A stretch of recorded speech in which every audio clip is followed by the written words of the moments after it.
नमस्कार विद्यार्थी मित्रांनो. आपल्याला आज करंट अफेअरच्या लेक्चरमध्ये 16 ते 22 मार्च पर्यंतचे जे सगळे करंट अफेअर्स आहेत, ज्या काही महत्त्वाच्या घडामोडी आहेत त्या डिटेलमध्ये बघायच्या आहेत. लास्ट लेक्चर पर्यंत आपण 15 मार्च पर्यंतचे जे सगळे करंट अफेअर्स आहेत ते नीट कव्हर केलेले आहेत. आता मी तुम्हाला प्रत्येक लेक्चरमध्ये सांगणार नाहीये की तुम्ही नोट डाऊन करून घ्या. सुरुवातीच्या काही लेक्चर्समध्ये मी तुम्हाला सांगितलेले की कशा पद्धतीने तुम्ही हे जे लेक्चर्स आहेत, जे आपण वीकली लेक्चर्स घेतोय करंट अफेअर्सचे, ते नोट डाऊन करून घेऊ शकता. सेक्शन्स करायचे तुम्हाला काही न्यूजचे, जसं इंटरनॅशनल, नॅशनल, स्पोर्ट्स म्हणा, अवॉर्ड्स म्हणा, महत्वाचे व्यक्ती, असे काही सेक्शन्स करून घ्या आणि त्याच्यानुसारच मग हे जे करंट अफेअर्स आहेत ते नोट डाऊन करून घ्या. ठीक आहे.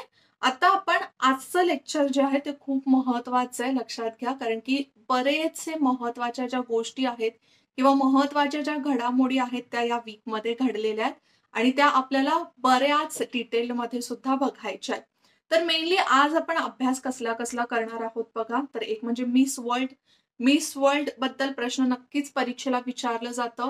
मिस वर्ल्ड बद्दल रिसेंटच्या ज्या काही गोष्टी असतात, जसं लोकेशन मिस वर्ल्डचं कुठे होतं, त्याचबरोबर कोणत्या देशामधून मिस वर्ल्ड झालेली आहे त्या व्यक्तीचं नाव, त्याचबरोबर भारतामध्ये कोण कोण व्यक्ती मिस वर्ल्ड किताब जिंकलेला आहे ते विचारलं जातं. ओके, तर हे जे आहेत ते कॉमन क्वेश्चन्स आहेत. त्यानंतर वर्ल्ड हॅपीनेस रिपोर्ट, भारताचं रँक, फर्स्ट 5 रँक्स, शेवटचे 5 रँक्स कोणते आहेत त्याच्यावर प्रश्न विचारला जातो.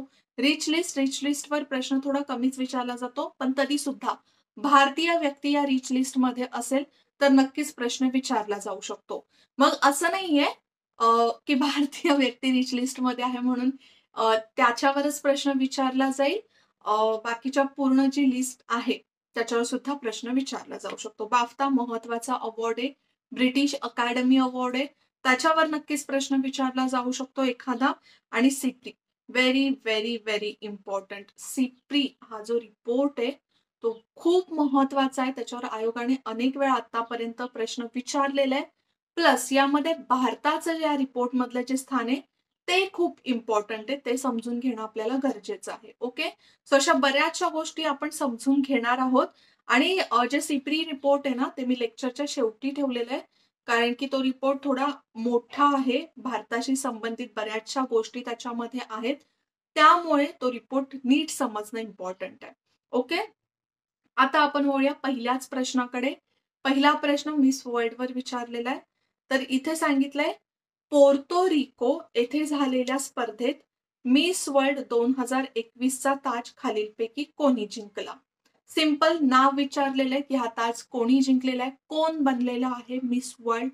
ओके, आपल्या भारतातून सुद्धा याआधी बऱ्याच काही महिला आहेत किंवा काही लेडीज आहेत ज्या मिस वर्ल्ड बनलेल्या आहेत. मग या वर्षीची मिस वर्ल्ड कोण आहे? Shree Saini, Karolina Bielawska, Olivia Yace की टोनी अँसिंग? तर याचं जे योग्य उत्तर आहे ते म्हणजे कॅरोलिना बिएलॉस्का. काय तर कॅरोलिना बिएलॉस्का हे नाव लक्षातच ठेवायचंय. कॅरोलिना लक्षात ठेवला तरी इनफ आहे, तुम्हाला आन्सर लगेचच येईल. Okay, Shri Saini second runner up आहे, त्यानंतर Olivia yes first runner up आहे, तर हे सुद्धा लक्षात ठेवा. आणि टोनी अँसिंग कोण आहे? तर टोनी अँसिंग लास्ट इयर म्हणजेच 2020 ची मिस वर्ल्ड आहे. ओके, आणि टोनी एनसिंगनेच कॅरोलिना बिएलॉस्काला ताज घातलेला आहे. तुम्हाला बहुतेक हे रिच्युअल माहिती असेल की आधीच्या वर्षीची म्हणजेच मागील वर्षीची जी मिस वर्ल्ड असते तिच्याकडून या वर्षीच्या मिस वर्ल्डला ताज घातला जातो. ठीक आहे, सो आय होप तुम्हाला लक्षात आलं असेल. बघा इथे दिसते तुम्हाला, ही आहे कॅरोलिना बिएलॉस्का. आणि कॅरोलिना बिएलॉस्का कोणत्या देशातून आहेत ते सुद्धा माहिती असणं गरजेचं आहे. ते म्हणजे पोलंड. कोणत्या देशातून आहे? पोलंड. बघा, जेव्हा कोणी पण मिस वर्ल्ड बनतं, मिस युनिव्हर्स बनतं, अशा प्रकारचे किताब पटकवतो, इनफॅक्ट ते स्पोर्ट्समध्ये जरी असले तरी, तर त्या व्यक्तीपेक्षा त्या देशाचं नाव जास्त होतं, हे लक्षात ठेवा. ठीक आहे, त्यामुळे देशाचं नाव माहीत असणं सुद्धा गरजेचं आहे. आणि ही स्पर्धा कुठे झालेली ते लोकेशन सुद्धा महत्वाचं आहे, पोर्तो रिको. आता पोर्तो रिको तुम्हाला नेहमी ऐकायला येत नसेल कदाचित, जर तुम्ही फुटबॉल वगैरे बघत असाल तर फुटबॉलच्या वेळेला काही प्लेयर्स जे आहेत जे पोर्तोरिकोमधून आहेत ते तुम्हाला माहिती असतील. पण आपण एकदा लोकेशन बघून घेऊया की पोर्तोरिकोचं कुठे. मग पोर्तोरिको कुठे आहे? तर हा एक काय आहे तर वेस्टर्न कंट्री आहे. वेस्टर्न कंट्री पण कुठे? तर इथे आपल्याला दिसेल हे आहे साऊथ अमेरिका खंड, वरती आहे नॉर्थ अमेरिका खंड. तर एक्झॅक्टली दोघांच्या मध्ये आहे पोर्तोरिको. ओके. आणि इथे आपल्याला दिसेल तर हे मेक्सिको आहे आणि पोर्तोरिको कॅरिबियन सी मधला, कॅरिबियन समुद्रामधला एक देश आहे. ओके. तर हे लक्षात ठेवा. आणि क्युबा अगदी जवळचा आयलंड आहे. पोर्तोरिको पूर्णपणे आयलंड देश आहे आणि खूपच छान देश सुद्धा आहे. त्याचप्रमाणे तुम्हाला इथे बघा व्हेनेझुएलाच्या आणि गुयानाच्या बाजूला एक छोटंसं आयलंड दिसतंय. तर हे आयलंड सुद्धा आपण पुढे अभ्यासणार आहोत. आता फक्त लक्षात ठेवा. ठीक आहे. या आधीच्या काही आपण बघूया की मिस वर्ल्ड कोण कोण झालेल्या आहेत. 2021 आपण बघितलं पोलंड देशामधून. 2020 ला मिस वर्ल्ड कंडक्ट झालेलं का? तर नव्हतं झालं. ठीक आहे. 2019 ची जे टोनी अॅन सिंग आहे ती जमायका या देशामधून होती. ठीक आहे. त्यानंतर 2018 ला वेनेसा पोन्स मेक्सिको देशाची होती आणि 2017 मध्ये भारताची मानुषी चिल्लर ही मिस वर्ल्ड बनलेली. ओके. भारतातून कोण कोण मिस वर्ल्ड बनलेले हे तर तुम्हाला माहिती असणं गरजेचंच आहे. ठीक आहे. त्याचबरोबर मग मिस इंडिया जी आहे, म्हणजे आता जनरली मिस वर्ल्ड मध्ये कोण जातं तर त्या देशाचे जे मिस इंडिया आहेत समजा, किंवा मिस ऑस्ट्रेलिया आहे, मिस अमेरिका आहे, तर त्या ज्या मिस असतात तर त्या जातात पुढे. मग त्यातलीच मिस इंडिया वर्ल्ड 2021 मनसा वाराणसी हिने 13व्या यादीत, म्हणजे 13व्या यादीत स्थान तिचं पटकावलंय. मग या आधी कोण कोण मिस वर्ल्ड झालेले, अशा कोण कोण भारतीय व्यक्ती आहेत? सर्वात पहिल्यांदा 1994 मध्ये ऐश्वर्या राय. ही नावं आणि वर्ष मेनली लक्षातच ठेवायचे, कारण की आयोगाने समजा मिस वर्ल्डवर प्रश्न विचारलं तर कदाचित या वर्षीच्या मिस वर्ल्डवर प्रश्न विचारणारच नाही. तुम्हाला डिरेक्टली प्रश्न विचारला जाईल की कोणकोणत्या भारतीय व्यक्ती आहेत ज्या मिस वर्ल्ड बनलेल्या आहेत. तर ऐश्वर्या राय, त्यानंतर डायना हेडन, युक्ता मुखी 1999 ला. जर आपण इथपर्यंत बघितले, प्रियंका चोपडा 2000 इथपर्यंत मिस वर्ल्डचे किताब आपल्या भारतामध्ये खूप कमी कमी अंतराने आलेले. पण डिरेक्टली बघितलं तर 17 वर्षानंतर मानुषी चिल्लरीला मिस वर्ल्डचा किताब मिळालेला. ठीक आहे. सो हे सगळे गोष्टी इम्पॉर्टंट आहे. आय होप तुम्हाला इथपर्यंत लक्षात आलं असेल. पुढच्या प्रश्नाकडे वळूया. पुढचा प्रश्न आहे वर्ल्ड हॅपीनेस रिपोर्टवर. वर्ल्ड हॅपीनेस रिपोर्टवर पण आयोग बऱ्याच वेळेला प्रश्न विचारतो.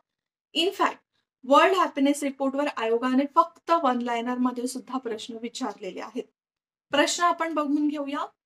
वर्ल्ड हॅपीनेस रिपोर्ट 2022 बद्दल खालीलपैकी योग्य विधाने निवडा. ए विधान आहे सर्वात आनंदी देशांमध्ये पहिल्या स्थानावर डेन्मार्क आहे. दुसऱ्या विधानाकडे वळूया. अहवालात भारताचे स्थान 139व्या स्थानावर आहे. तिसरं बघूया. सर्वात दुःखी राष्ट्र म्हणून सिरिया आहे. ओके. सिरिया वाटू शकतो तुम्हाला सर्वात दुःखी राष्ट्र आहे, पण हा नक्कीच 2022च्या रिपोर्टमध्ये तसं आलेलं नाहीये. 2022चा रिपोर्ट याचा अर्थ कोणत्या वर्षाचा अभ्यास करण्यात आलेला आहे? 2021चा अभ्यास करण्यात आलेला आहे. मग या अहवालानुसार 2022च्या रिपोर्टनुसार सर्वात सुखी किंवा सर्वात आनंदी राष्ट्र आहे ते म्हणजे फिनलँड. काय तर फिनलँड. जनरली हे जे थोडे बाल्टिक कंट्रीज आहेत ना, तर तेच कंट्रीज हॅपीनेस रिपोर्टमध्ये पीस इंडेक्समध्ये टॉपला असतात. एवढं लक्षात ठेवा. इनफॅक्ट जे ह्युमन डेव्हलपमेंट इंडेक्स आहेत त्याच्यात सुद्धा. ठीक आहे. भारताचं स्थान यावर्षी आहे 136व्या स्थानावर, थोडंसं सुधारलेलं आहे. मागच्या वर्षी 2021च्या रिपोर्टमध्ये 139व्या स्थानावर होतं. म्हणजे भारताची लोक भरपूर दुःखी आहेत, एवढं लक्षात ठेवा. शेवटचं स्थान नसलं तरी भरपूर लांबचं स्थान आहे. पहिले 10 स्थान आणि 139 म्हणजे 140 अंकांचा फरक येते. सर्वात दुःखी राष्ट्र अफगाणिस्तान आहे. ओके. मागच्या वर्षीच्या रिपोर्टमध्ये सुद्धा अफगाणिस्तानच दुःखी राष्ट्र होतं. सो प्रश्नाचं उत्तर येणार आहे पर्याय क्रमांक 4 अयोग्य. थोडंसं रिपोर्ट बद्दल आपण समजून घेऊया कोणकोणत्या गोष्टी येतात या रिपोर्टमध्ये. तर एक बघा, हा रिपोर्ट कोणाकडून जाहीर केला जातो? तर UN sustainable development solutions network ही एक एजन्सी आहे. या एजन्सीकडून दरवर्षी हा हॅपीनेस रिपोर्ट जो आहे तो जाहीर केला जातो किंवा प्रकाशित केला जातो. आणि 2022 ची ही 10वी आवृत्ती आहे. ठीक आहे, हे तुम्ही लक्षात ठेवा.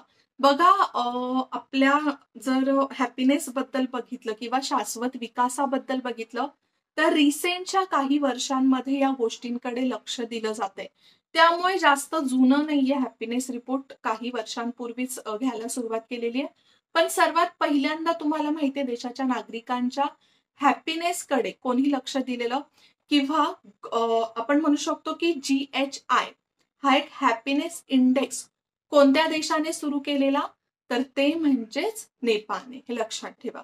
त्याच्यानंतर या रिपोर्टमध्ये आनंदी देशांची यादी जाहीर करताना काय काय मोजलं जातं? GDP, सामाजिक सुरक्षा कशी आहे, व्यक्तिगत स्वातंत्र्य कसं आहे, ज्याच्यावर बऱ्याच वेळेला आपल्या देशामध्ये प्रश्न विचारलं जातं, तर मेनली कदाचित व्यक्तिगत स्वातंत्र्य हे एक असू शकतं रिझन की आपण खूप मागे आहोत. त्यानंतर भ्रष्टाचारामध्ये पण भारत तर एकदम पुढेच आहे. अशा वेगवेगळ्या प्रश्नांवर, अशा वेगवेगळ्या मुद्द्यांवर प्रश्न विचारले जातात आणि एक हॅपीनेस स्कोर तयार केला जातो. आता हा स्कोर काय ते मी तुम्हाला पुढे सांगतेच. आपण पटकन स्थान बघून घेऊया. ओके, तर 2021 मध्ये भारत होता 139व्या स्थानावर. 2022च्या रिपोर्टनुसार आहे 136व्या स्थानावर. पहिलं 5 स्थान कोणाचे बघा? Finland, Denmark, Iceland, Switzerland, Netherland. हे सगळे युरोपियन कंट्रीज आहेत. ओके, फिनलंड, डेन्मार्क आपल्याला क्वेश्चन मध्ये दिलेलं, पण डेन्मार्क सेकंड नंबरवर आहे. त्यानंतर आइसलंड, स्वित्झर्लंड आणि नेदरलँड. शेवटचे 5, पहिला आहे अफगाणिस्तान, लेबनन, झिम्बाब्वे, रवांडा आणि बोत्सवाना.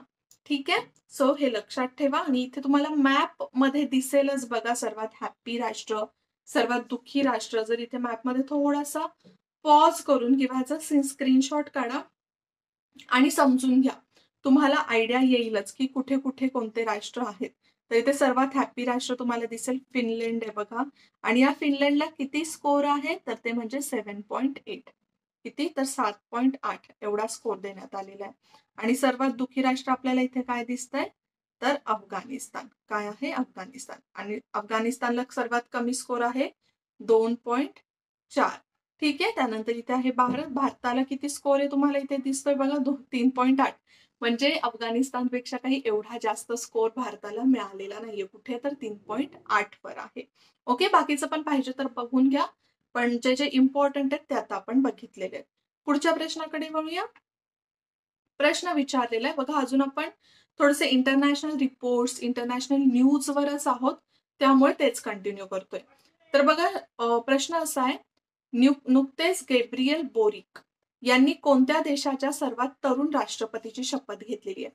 तर एका देशाचे राष्ट्रपती म्हणून त्यांनी शपथ घेतलेली आहे. राष्ट्रपती ते बनलेले आहेत. नाव आहे गॅब्रिएल बोरिक. नाव लक्षातच ठेवा. बघा, इतर देशांच्या राष्ट्रपतींबद्दल असं मी आधी पण सांगितलेलं आहे की जर काही असं स्पेसिफिक वैशिष्ट्य असेल तर आयोग प्रश्न विचारतं. आणि अजिबात तुम्ही असं गृहीत धरू नका अशा प्रकारच्या न्यूजना किंवा अशा प्रकारच्या घडामोडींना की दुसऱ्या कोणत्या देशाचा तरी राष्ट्रपती आहे तर त्याच्यावर काय आयोग प्रश्न विचारेल. आयोग अगदी काहीही प्रश्न विचारू शकतं. ठीक आहे, छोट्या छोट्या इन्सिडेंट्सवर सुद्धा. त्यामुळे या सगळ्या गोष्टी नोट डाऊन करून घेत जा. रिव्हिजन 2-3 वेळा केलात ना तरी तुमच्या लक्षात राहील. इग्नोर करू नका फक्त. जर इग्नोर केलात तर नक्कीच तुम्हाला आन्सर येणार नाहीये. ठीक आहे, मग गॅब्रिएल बोरिक यांनी ब्राझील, चिली, क्युबा की बोलिव्हिया यापैकी कोणत्या देशाच्या राष्ट्रपतीपदी शपथ घेतलेली आहे? तर ते बनलेले आहेत चिलीचे राष्ट्रपती. अच्छा, चिलीचे राष्ट्रपती बनलेले तर चिली कुठला देश आहे ते सुद्धा माहिती असणं गरजेचं आहे. तर चिली एक साऊथ अमेरिका खंडातला देश आहे. साऊथ अमेरिका खंडातला एकदम आपण म्हणू शकतो वेस्टर्न कंट्री आहे. हा जो पट्टा दिसतोय ना ते काय आहे? तर चिली. काय आहे? चिली. ओके, चिलीला ना इनफॅक्ट साऊथ अमेरिका खंडामध्ये भौगोलिक दृष्ट्या खूप महत्वाचं स्थान आहे. जसं चिलीच्या बाजूला बऱ्याचशा पर्वतरांगा आहेत, बरेचसे असे बीच आहेत जे खूप महत्वाचे आहेत. ठीक आहे, तर हे तुम्ही लक्षात ठेवू शकता. चिलीच्या बाजूला कोणकोणते देश आहेत? तर इथे वर आहे पेरू. ओके, त्यानंतर भरपूर गोष्टी तुम्हाला इथे दिसतीलच. त्यानंतर इथे आहे अर्जेंटिना. तर या बऱ्याचशा गोष्टी ज्या आहेत त्या महत्वाच्या आहेत. आपण बघा या एकाच लेक्चरमध्ये ना साऊथ आफ्रिका खंडातले आपल्याला बरेचसे देश बघायला मिळणार आहेत. सुरुवातीला साऊथ आफ्रिका खंडाजवळचा आपण साऊथ अमेरिका बघा या लेक्चरमध्ये ना आपल्याला दक्षिण अमेरिका खंडामधले भरपूर असे देश बघायला मिळणार आहेत. इनफॅक्ट आधीच सुद्धा आपण पाहिलेलं की पोर्तोरिको दक्षिण अमेरिका खंडाच्या जवळ आहे. त्यानंतर चिली आहे दक्षिण अमेरिका खंडामध्ये. त्याचबरोबर अजून एक येणार आहे, ते पुढे बघूया. पुढच्या प्रश्नाकडे सध्या वळूया. नुकतेच कोणत्या राज्याच्या सरकारने शाळेत भगवद्गीता शिकवण्याचा निर्णय घेतलेला आहे? Again very important. जरी अनइम्पॉर्टंट वाटत असलं तरी आयोगासाठी असेच प्रश्न कधी कधी इम्पॉर्टंट असतात आणि त्यातूनच प्रश्न विचारले जातात. मग आता कोणत्या राज्याच्या सरकारने असा निर्णय घेतला की आपण शाळेमध्ये भगवद्गीता शिकूया? आणि हे राज्य पहिलं नाहीये, ओके, दुसरं राज्य आहे. तर यामध्ये प्रश्न दिलेले ऑप्शन्स दिलेले आहेत गुजरात, मध्य प्रदेश, बिहार की उत्तर प्रदेश. याचं योग्य उत्तर आहे ते म्हणजे गुजरात. काय आहे तर गुजरात. लक्षात ठेवा, व्हेरी व्हेरी इम्पॉर्टंट. गुजरात सरकारने इयत्ता 6वी ते 12वीच्या शालेय अभ्यासक्रमात भगवद्गीतेचा समावेश करण्याचा निर्णय घेतलेला आहे. ओके, मग आता कदाचित पुढच्या इयर पासून भगवद्गीता सुद्धा अभ्यासक्रमामध्ये येईल. गुजरात विधिमंडळ अधिवेशनादरम्यान राज्याचे जे शिक्षण मंत्री आहेत जितू वघानी यांनी याची घोषणा केलेली. पण गुजरात असं पहिलं राज्य नाहीये ज्या राज्याने ही घोषणा केलेली आहे. याआधी हरियाणा राज्याच्या सरकारने सुद्धा हा निर्णय घेतलेला आहे की शाळेच्या शिक्षणामध्ये भगवद्गीता शिकवलं जाईल. ओके, आणि हरियाणाचे त्यावेळेचे मुख्यमंत्री होते मनोहरलाल खट्टर. त्यांनी 2021 मध्येच घोषणा केलेली आहे आणि आता 2022 मध्ये गुजरातने केलेली आहे. मग ही लिस्ट सुद्धा लक्षात ठेवा. पहिलं हरियाणाने केलेली आहे, दुसरं गुजरातने केलेली आहे, कदाचित तिसरं अजून याच्यामध्ये कोण ना कोणतरी ऍड होईलच. नेक्स्ट बघूया. अगेन थोडं महत्वाचं घडामोडी आली आहे इथे, थोडी महत्वाची गोष्ट आलेली आहे. प्रश्न आहे, हुरून ग्लोबल रिच लिस्ट नुसार 2022 मधील जगातील सर्वात अधिक श्रीमंत व्यक्ती कोण आहे? ओके, प्रश्न विचारलेला आहे, जगातील सर्वात श्रीमंत व्यक्ती कोण आहे? आता ही हुरून रिच लिस्ट असेल किंवा अजून बऱ्याचशा अशा लिस्ट येतात किंवा रिपोर्ट्स येतात ज्याच्यामध्ये जगातल्या श्रीमंत व्यक्ती ज्या आहेत त्यांची लिस्ट दिली जाते. मग ही लिस्ट सुद्धा महत्वाची का? कारण की याच्यामध्ये एक भारतीय व्यक्ती सुद्धा आहे. ज्यावेळेला मी भारतीय व्यक्ती बोलत असेल तेव्हा तुम्हाला एक आयडिया येत असेल किंवा तुम्ही गेस करत असाल की कोण भारतीय व्यक्ती आहे, पण त्याचं स्थान माहिती असणं गरजेचं आहे. याचं उत्तर काय? Elon Musk, Jeff Bezos, Bill Gates की वॉरेन बफेट. तसे तर हे सगळेच भरपूर श्रीमंत असणारे व्यक्ती आहेत, पण पहिल्या स्थानावर आहे एलॉन मस्क. सध्या टेस्ला वगैरे खूप जास्त चांगलं काम करते, स्पेसएक्स वगैरे. सो आहे एलॉन मस्क. ओके, मग जगातल्या श्रीमंत व्यक्तींच्या आधी टॉप 10 मध्ये, टॉप 10 मध्ये, ओके, टॉप 10 मध्ये असणारे एकमेव भारतीय व्यक्ती आहेत मुकेश अंबानी. आणि मुकेश अंबानी आहे 9व्या स्थानावर. कितव्या स्थानावर आहे तर 9व्या स्थानावर. ओके, आणि त्यानुसार मुकेश अंबानीची एकूण संपत्ती आहे $103 अब्ज.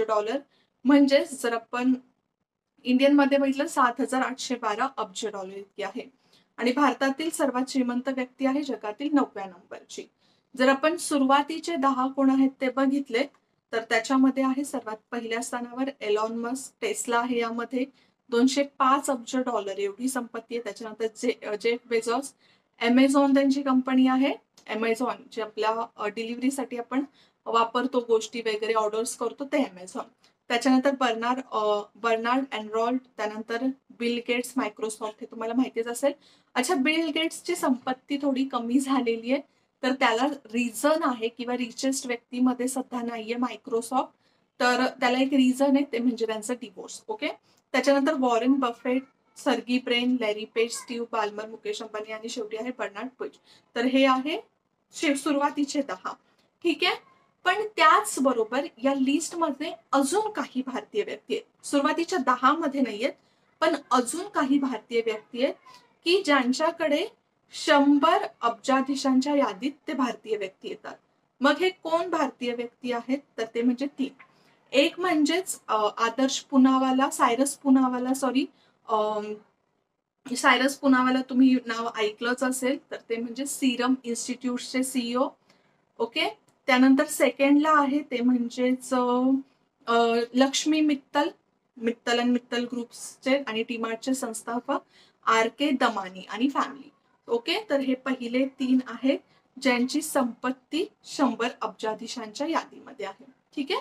ही नावं लक्षात नाही ठेवली तरी लक्षात चालेल, पण सुरुवातीची जी नावं आहेत ती लक्षात ठेवा. त्याचबरोबर पहिल्या 10 स्थानांमध्ये कोण आहे. पुढचा व्हेरी व्हेरी इम्पॉर्टंट प्रश्न, आयोग नक्कीच याच्यावर प्रश्न विचारतो कधी कधी, ते म्हणजे बाफ्ता अवॉर्ड्स. ठीक आहे. प्रश्न विचारलेला आहे ब्रिटिश अकादमी चित्रपट पुरस्कार. बाफ्ताला ब्रिटिश अकादमी चित्रपट पुरस्कार सुद्धा म्हणतात. नाहीतर तुम्ही फक्त बाफ्ता बाफ्ता असं वाचाल अभ्यास करताना आणि ब्रिटिश अकॅडमी पुरस्कार आलं की तुम्हाला समजणारच नाही की नक्की प्रश्न कशावर विचारण्यात आलेला आहे. तर यामध्ये सर्वोत्कृष्ट चित्रपटाचा पुरस्कार कोणत्या चित्रपटाला मिळालेला आहे? West side story, after love, the power of the dog की किंग रिचर्ड? तर याचं योग्य उत्तर आहे the power of the dog. या मूवीला बेस्ट फिल्म म्हणून अवॉर्ड मिळालेला आहे. ठीक आहे. बाफ्ता चं जर फुल फॉर्म आपण बघितलं तर ते आहे British academy of film and television arts. Okay. Film आणि टेलिव्हिजन आर्ट्स मध्ये हा पुरस्कार दिला जातो 1955 पासून. कधीपासून? तर 1955 पासून. अकॅडमी अवॉर्ड सारखंच या अवॉर्डला सुद्धा महत्व आहे. यामध्ये काही महत्वाचे अवॉर्ड्स आहेत ते एकदा बघा. जर आयोगाला वाटलंच तर त्यातून सुद्धा प्रश्न विचारू शकतो, म्हणजे काही महत्वाच्या कॅटेगरीज मधून प्रश्न विचारू शकतो. जसं बेस्ट फिल्म आत्ताच आपण बघितलं पॉवर ऑफ द डॉग. त्यानंतर बेस्ट डिरेक्टर जेन कॅम्पियन. तर ही नावं थोडी लक्षात ठेवा, बघा नोट डाऊन करून घ्या आणि थोड्या थोड्या वेळाने एकदा डोळ्याखालून काढत जा ना, थोडंसं वाचत जा, म्हणजे तुम्हाला लक्षात राहील. ओके. ते सुद्धा डिरेक्टर कशाचे आहेत तर द पॉवर ऑफ द डॉगचे. बेस्ट ऍक्ट्रेस कोणाला मिळालेलं आहे? जिओना स्कॅनलन आफ्टर लव्ह मध्ये. बेस्ट ऍक्टर मिळालेले विल स्मिथ याला. त्यानंतर best supporting actress Ariana DeBose आणि best supporting actor Troy Kotsur. तर ही नावं लक्षात ठेवा. त्याचबरोबर ॲनिमेटेड फिल्म एनकांटोला मिळालेलं आहे. ओके. सध्या काही ॲनिमेटेड मूवीज एवढे चांगले येत नाहीयेत म्हणून कदाचित एनकांटोला मिळालं असेल, पण ठीक आहे ॲनिमेटेड मूवी बघत जा, थोडेसे इंटरेस्टिंग असतात आणि टाइमपास पण होतो, चांगले असतात थोड्या. ठीक आहे. पुढे बघूया. बाफ्ताबद्दल जेवढं आपण बघितलेलं आहे ना तेवढं इनफ आहे, अजून जास्त काही डिटेलमध्ये करायची गरज नाहीये. ओके. पुढचं बघूया आपण. नुकतेच डॅश यांची एअर इंडियाच्या अध्यक्षपदी नियुक्ती करण्यात आली आहे. Very very very important. Air India रिसेंटलीच टाटाने घेतलेला आहे. ओके. आपण म्हणू शकतो जो काही लिलाव लागलेला त्याच्यामध्ये टाटाने घेतलेला आहे. ऑलरेडी या आधी एअर इंडिया टाटाचीच होती, पण नंतर त्याचं आपण म्हणू शकतो की नॅशनलायझेशन करण्यात आलं, जसं बँकांचं करण्यात आलेलं, आणि एअर इंडिया गेलं आपल्या इंडियन गव्हर्नमेंटकडे. पण अगेन इंडियन गव्हर्नमेंटला कदाचित ती सांभाळता आली नाही, आता ती परत टाटाकडे गेलेली आहे. मग आता एअर इंडियाच्या अध्यक्षपदी कोणाची नियुक्ती करण्यात आलेली आहे? इल्कर आयसी, संजीव कपूर, नटराजन चंद्रशेखर की एकही नाही? तर याचं उत्तर आहे N Chandrasekaran. Okay. N Chandrasekaran already टाटाचे अध्यक्ष आहेत, TCSचे अध्यक्ष आहेत आणि आता त्यांची नियुक्ती जी आहे ती एअर इंडियाच्या अध्यक्षपदी सुद्धा करण्यात आलेली आहे. आणि इल्कर आयसी तुम्ही नाव कधी ऐकलं असेल तर तुर्किश जी कंपनी आहे एअरलाइन्स, तुर्किश एअरलाइन्स, त्याचे ते आधी अध्यक्ष होते. त्यांना ही ऑफर देण्यात आलेली, पण त्यांनी ती काही ऑफर घेतली नाही. आणि संजीव कपूर जेट एअरवेजचे अध्यक्ष आहेत, लक्षात ठेवा. बघा, टाटा सन्सचे प्रमुख नटराजन चंद्रशेखरन यांना अध्यक्षपद मिळालेलं आहे आणि 18,000 कोटी रुपये खर्च करून टाटा समूहाने एअर इंडिया विकत घेतली. 2016 मध्ये टाटा सन्सच्या बोर्डमध्ये ओके, टाटा सन्सचे जे बोर्ड ऑफ डिरेक्टर्स आहेत त्याच्यामध्ये त्यांचा समावेश झाला आणि 2017 मध्ये टाटा सन्सचे ते अध्यक्ष सुद्धा झाले आणि आता ते टाटा सन्सचे अध्यक्ष प्लस एअर इंडियाचे अध्यक्ष सुद्धा असणार आहेत. ठीक आहे. नेक्स्ट बघूया पटकन. पुढचा प्रश्न आहे भगवंत मान यांची खालीलपैकी कोणत्या राज्याच्या मुख्यमंत्रीपदी निवड झालेली आहे? गेल्या काही दिवसांमध्ये ना आपल्या भारतामध्ये बऱ्याचशा विधानसभेच्या निवडणुका झालेल्या आहेत. पुढच्या लेक्चरमध्ये आपल्याला त्या बघायलाच मिळतील बऱ्याचशा निवडणुका. त्यावेळेला पाहिजे तर आपण भगवंत मान त्यांचा परत अभ्यास करूया. पण सध्या या आठवड्यामध्ये त्यांचा उल्लेख आहे ना, म्हणून तो बघून घेऊया. विधानसभांच्या निवडणुका ज्या आहेत त्या खूप महत्त्वाच्या आहेत. त्यांचा अभ्यास करत जा. सीट्स कोणत्या पक्षाला किती मिळालेले आहेत, एक त्याच्याने तुम्ही अवेअर पण राहाल आणि कोण मुख्यमंत्री बनले ते सुद्धा समजेल. मग आता मुख्यमंत्री करता तर मुख्यमंत्र्यांबरोबर त्या राज्याचे राज्यपाल कोण आहेत ते सुद्धा माहित असणं गरजेचं असतं. ठीक आहे. मग भगवंत मान कोणत्या राज्याचे सध्या मुख्यमंत्री बनलेले आहेत, तर ते म्हणजेच आपण बघू शकतो पंजाबचे. कोणाचे? पंजाबचे. पंजाबचे ते 17वे मुख्यमंत्री आहेत. तुम्हाला इथे फोटो दिसतच असेल. हे आधी कॉमेडियन होते. तुम्ही कदाचित आधी कधी बघितलं असाल टीव्हीवर त्यांना कॉमेडी वगैरे करताना. पण गेल्या काही वर्षांपासून ते आपचे नेते आहेत. लोकसभेमध्ये सुद्धा त्यांना पद मिळालेलं आहे, निवडून आलेले आहेत. ओके. आणि आता ते मुख्यमंत्री झालेले आहेत पंजाबचे. ठीक आहे. राज्यपाल कोण आहेत? बनवारीलाल पुरोहित. का राज्यपालांचा उल्लेख केलाय? कारण की शपथ दिली जाते राज्यपालांकडून. कोण आहे? बनवारीलाल पुरोहित. मग आता या निवडणुका झाल्या, याच्यामध्ये किती सीट्स मिळाल्या? तर खूप मोठं यश मिळालंय आपण असं म्हणू शकतो. आम आदमी पार्टीला पंजाबमध्ये 117 पैकी 92 जागा त्यांनी जिंकलेल्या आहेत. काँग्रेसला यामध्ये फक्त 18 जागा जिंकता आलेल्या आहेत. शिरोमणी अकाली दलला 3 जागा, भाजपला 2 जागा, बसप 1 आणि 1 अपक्षाची जागा आहे. ठीक आहे. पूर्वी पंजाबमध्ये होतं शिरोमणी अकाली दल, आता आलेला आहे आप. आय होप तुम्हाला लक्षात आलं असेल. त्याचबरोबर पंजाबबद्दल थोडीशी माहिती सुद्धा असली तुम्हाला तरी चालेल. पंजाबमध्ये सर्वात महत्वाचं म्हणजे पंजाब नद्यांचा प्रदेश आहे. बऱ्याचशा आपण म्हणू शकतो ज्या 12माही वाहणाऱ्या नद्या आहेत त्या पंजाबमधून वाहतात. त्यामुळे पंजाबची अर्थव्यवस्था सुद्धा कृषी अर्थव्यवस्था आहे. जसं पंजाबमध्ये आपण बघितलं तर झेलम, त्यानंतर सतलज आहे, रावी, चिनाब, ओके, बियास किंवा आपण त्याला व्यास नदी म्हणतो. या महत्वाच्या नद्या वाहतात. पंजाबचं 2011च्या जनगणनेनुसार जी आपण साक्षरता बघू शकतो तेवढी जास्त नव्हती, बरीचशी कमी होती. 76% काहीतरी. ठीक आहे. तर या काही गोष्टी लक्षात ठेवा, महत्वाच्या. नेक्स्ट बघून घेऊया पटकन. प्रश्न असा आहे, सध्या वन डे क्रिकेटमध्ये सर्वाधिक विकेट घेणारी महिला कोण ठरली आहे? महत्वाचं आहे. महिला क्रिकेट म्हणजे महिला वर्ल्ड कप सध्या सुरू आहे. तर त्याच्यातून नक्कीच प्रश्न विचारले जातील. मग आता यामध्ये विचारले वन डे क्रिकेटमध्ये म्हणजेच ODI मध्ये सर्वात जास्त विकेट घेणारी महिला कोणती ठरलेली आहे?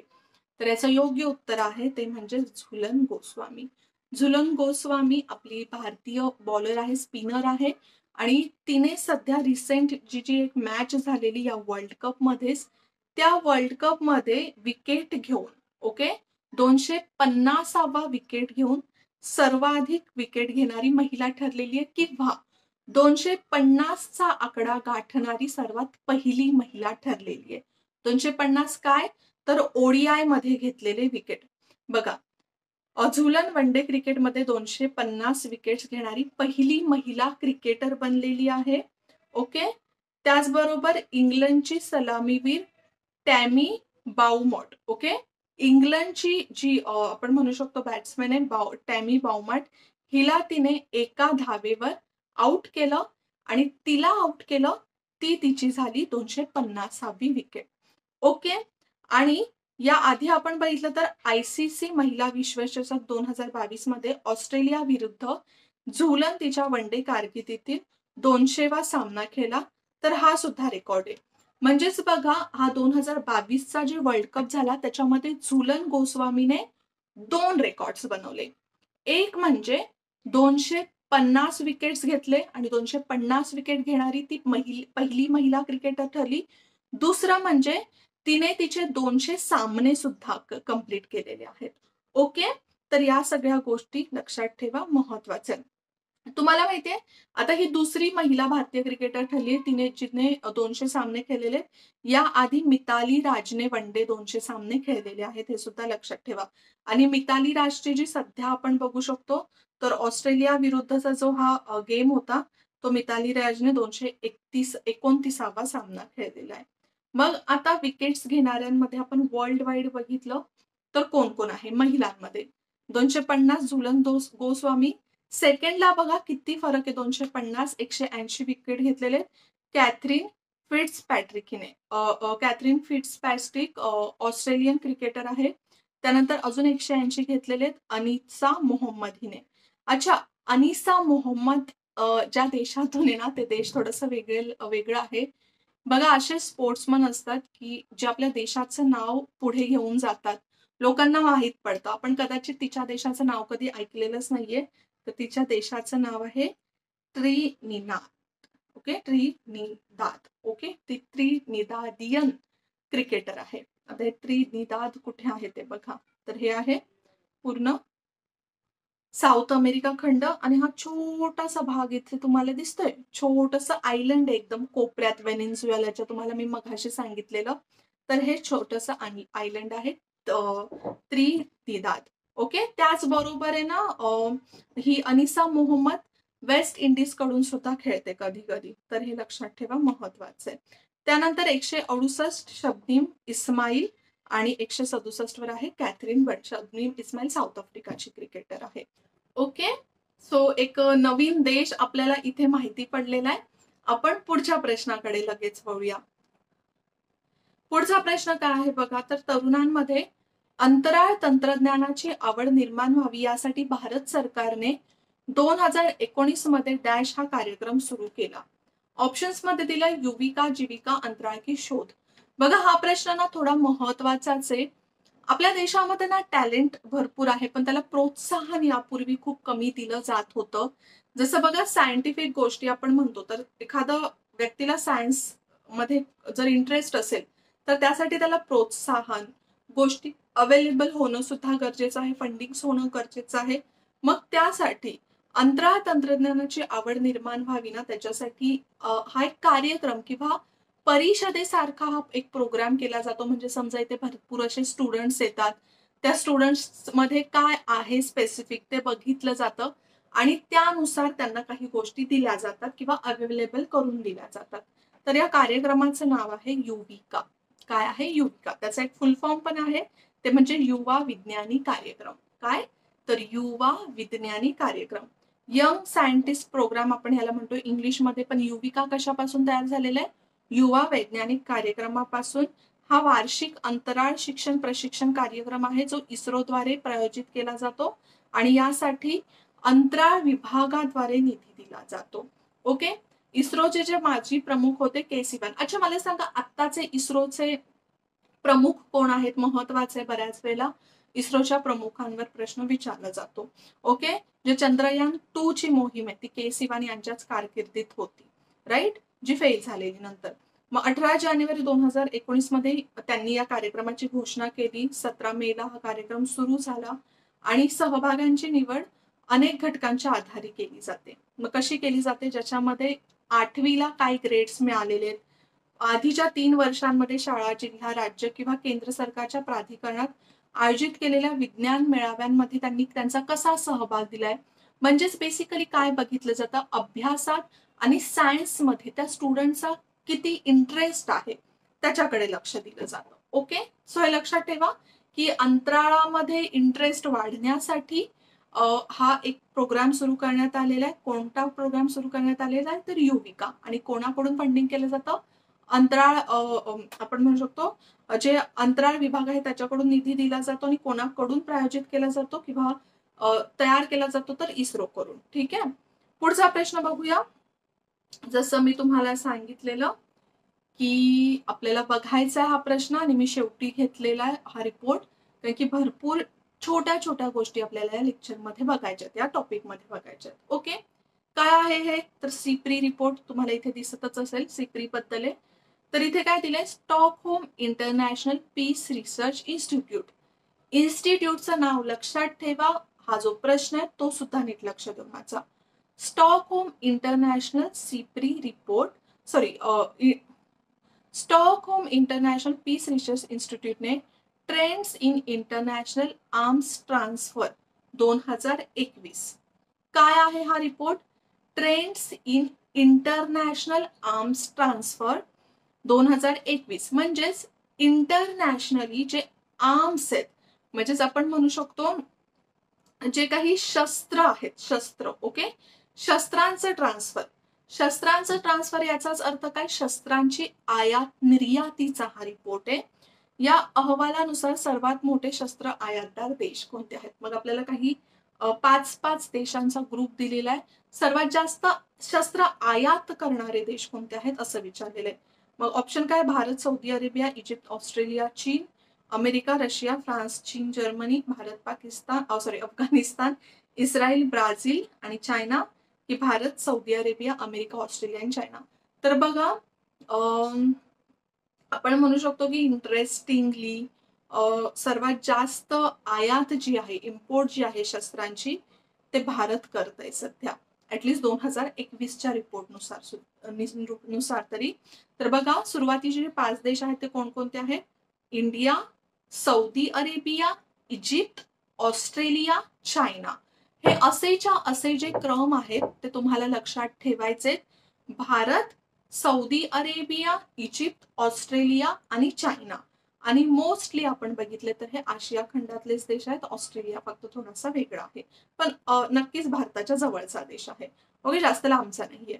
मग बघा, इथे दिसेल तुम्हाला 2017-21 हा रिपोर्ट कोणत्या पिरियडचा आहे. रिपोर्ट आहे 2021चा. प्रश्नामध्ये बघा काय विचारलंय, 2021चा रिपोर्ट आहे, राईट.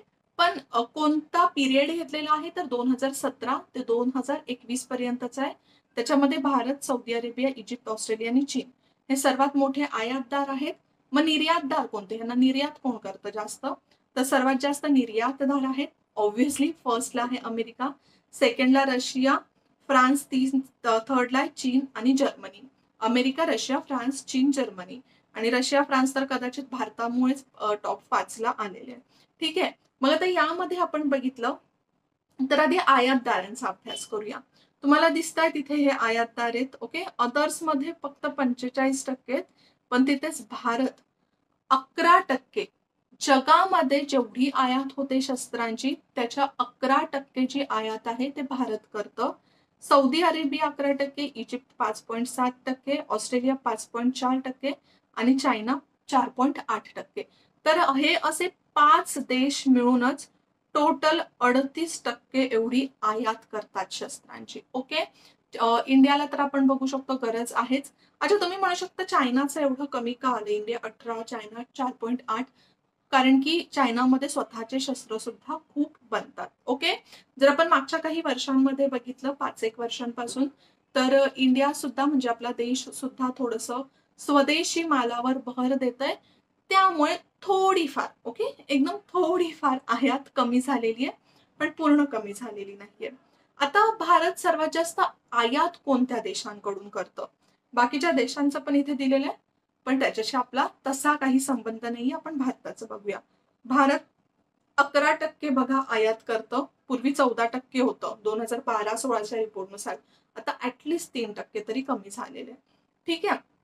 सर्वात जास्त आयात आपण करतो रशियाकडून, 46% आयात आपण रशियाकडून घेतो शस्त्र. आणि सेकंडला आहे फ्रान्स.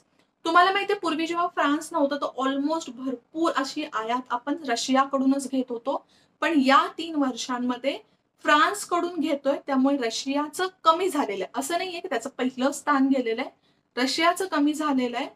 रशियाकडून आयात करणं आपण कमी केलेलं आहे, पण फ्रान्स त्याच्यामुळे सेकंडला आले आहे. ठीक आहे. थर्डला आहे ते म्हणजे USA, ओके.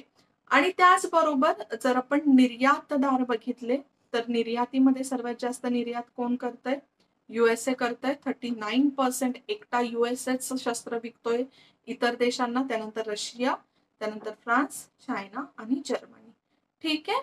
जर आपण इथे बघितलं तर त्याच गोष्टी सगळ्या आपल्याला नोट डाऊन केलेल्या आहेत. ठीक आहे. सो या गोष्टी लक्षात ठेवा. ही जी रिपोर्ट आहे ती महत्वाची आहे. आयोग कदाचित प्रश्न याच्यावर विचारू शकतं, पण भारत यामध्ये पहिल्या स्थानावर आहे ना, त्यामुळे ही रिपोर्ट अजून जास्त महत्वाची ठरते. ओके.